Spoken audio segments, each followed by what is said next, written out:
पायल ने ऋषु को शाम को 4 बजे फोन करने की वादा किया था ताकि वह दोनों कहीं घूमने जाने की प्लान बना सके, क्योंकि कॉलेज में पढ़ाई की वजह से वो दोनों बहुत दिनों से कहीं घूमने नहीं गया था। लेकिन शाम को 5 बज चुके थे, पायल का कोई फोन नहीं आया, इसलिए ऋषु ने ही पायल को फोन किया, मगर पायल ने ऋषु की फोन काट दिया। ऋषु को थोड़ा अजीब लगा, फिर भी ऋषु ने दोबारा फोन किया, लेकिन फिर से पायल ने फोन कर दिया।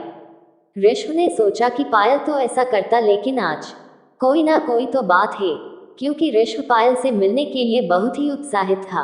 तभी पायल की फोन आया और कहा कि ऋषु, मैं आज कहीं घूमने के लिए नहीं जा सकती और सारी बात मैं तुम्हारे घर में आकर कहती हूँ। ये कहकर पायल ने फोन काट दिया।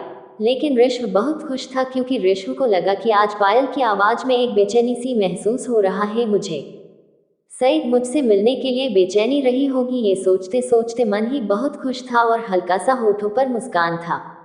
शाम की अंधेरा होने आया था और तभी अचानक कोई ऋषु की घर का दरवाजा खटखटाने लगा। तभी ऋषु की माँ ने ऋषु से दरवाजा तक पहुंचने से पहले दरवाजा खोला और देखा कि पायल दरवाजा पर खड़ी है। ऋषु की माँ ने कहा, कैसा हो बेटा पायल?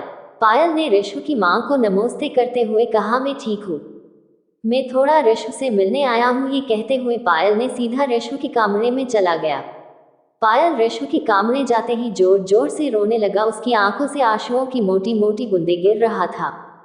पायल की रोना देखकर ऋषु हक्का बक्का हो गया। उसे समझ में नहीं आ रहा था कि अचानक पायल को हो किया गया है और वह क्यों रो रहा है। ऋषु ने सबसे पहले पायल की आंखों का आंसू पोंछे और कहा, पायल तुम क्या हो गया और तुम अचानक रो क्यों रहे हो? सब ठीक है ना?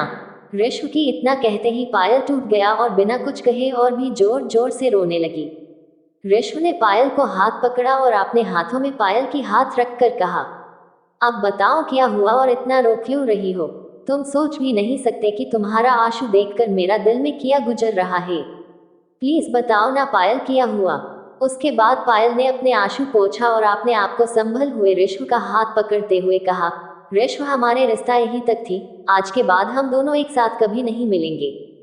पायल की ये बात सुनकर ऋषु ऐसा झटका कि 420 वोल्ट की बिजली उसके शरीर में से गुजर गया। ऋषु ने पायल की हाथों को कस के पकड़ा और चिल्लाते हुए कहा, तुम पागल हो गई हो क्या? क्या बोल रहे हो? तुम्हें पता है तुम होश में तो हो? पायल इतना रो रहा था कि आप सोच भी नहीं सकते। पायल को ऐसा लग रहा था कि उसकी जिंदगी वहीं पर खत्म हो जाएगा, लेकिन खुद को समझते हुए ऋषु की हाथों को पकड़कर अपने पास बिस्तर में बिठाया और रोते हुए कहा, ऋषु, मैं जो कह रहा हूँ वह ध्यान से सुनो। मैं अब और तुम्हारा नहीं रहा, मैं किसी और की अमानत बनने जा रही हूँ, क्योंकि पिताजी ने आज ही मेरा रिश्ता तय करके आया और ये रिश्ते से घर की सब बहुत खुश है। ऋषु पगली की तरह एक जिंदा लाश बनकर पायल की बात सुन रहा था। ऐसा लग रहा था कि पायल की बात सुनकर ऋषु बेहोश हो गया है और उसे समझ में नहीं आ रहा था वह क्या और कैसे बोले। कुछ देर की बाद जब ऋषु होश में आया तब पायल की हाथ पकड़कर और पायल की आंखों में देखकर कहा, पायल तुम मेरे साथ मजाक कर रहे हो ना? ये बात साफ थी कि ऋषु का गले का कंपन ही ऋषु को बता रहा था कि पायल झूठ नहीं बोल रहा है और अब सब कुछ खत्म हो चुका है। लेकिन पायल ने ऋषु के सवालों की जवाब ना देते हुए अपने चेहरे घूंघट से ढकते हुए कहा, मेरी बात तुम्हें मजाक लग रहा है? अचानक ऋषु को ऐसा लगा कि पूरा आसमान उसके सर पे टूट पड़ा है और उसके आंखों के सामने पूरे कमरे में अंधेरा छा गया है। ऋषु ने अपने दोनों हाथों से अपने सर को पकड़कर जमीन की तरफ एक नजर से देखने लगा। उसकी आंखों में सब कुछ धुंधला सा नजर आ रहा था। उसे चारों तरफ सिर्फ अंधेरा ही अंधेरा नजर आ रहा था, क्योंकि उसकी आंखों से आंसुओं की नदियां बह रहा था।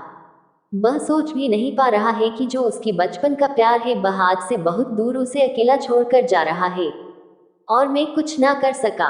पायल रोते रोते बिस्तर से उठकर दरवाजे की तरफ बढ़ने लगी, लेकिन ऋषु ने अभी भी जैसे बेहोशी की हालातों में बिस्तर में बैठा हुआ था। अचानक ऋषु बिस्तर से उठा और पायल को आवाज लगाए और दर्द भरी आंसुओं के साथ होठों पे दर्द भरी मुस्कुराहट के साथ पायल की तरफ देखकर कहा, तुम अब यही कहने वाली थी ना कि मैं तुम्हारी शादी में किसी प्रकार की बाधा ना डालूं? पायल ने ऋषु की बात सुनकर अपने सर को झुकाते हुए कहा, हाँ ऋषु, मुझे तुमसे यही कहना था कि मुझे तुम पर पूरा भरोसा है कि तुम कुछ भी ऐसा काम नहीं करोगे जिससे मेरा शादी में कोई बाधा आए और मेरी पिताजी का इज्जत मिट्टी में मिल जाए। रेशु पायल की बात सुनकर हैरानी से पायल की तरफ देख रहा था और सोच रहा था कि यही था उसकी और हमारी बचपन का प्यार। उसे ये तक पता नहीं है कि मैं उसे कितना प्यार करता हूँ और मैं ऐसा कुछ भी सोच भी नहीं सकता हूँ कि पायल और उसकी घरवालों को मेरी वजह से कोई नुकसान पहुँचे। क्या पायल रेशु को इतना जानता था? पायल दरवाजे की जाते वक्त पायल ने रेशु की माँ को देख लिया था और उसे समझ में आ गया था कि रेशु की माँ ने हमारे सारी बातें सुन लिया था। पायल ने अपने सर झुकाकर वहां से चला गया। माँ ने रेशु की तरफ देखा और बेटे की दर्द देख न पाकर रेशु की कमरे से अपने कमरे में चला गया। रेशु को जब जाया की चेहरा याद आया तो उसे उसकी सारे आंसू नकली लगने लगी थी, क्योंकि पायल के चेहरे पर शादी की खुशी का झलक अब रेशु याद कर पा रहा था। पायल की मजबूरी ने सिर्फ रेशु दिल ही टूटा नहीं, उसका भरोसा भी टूट चुका था।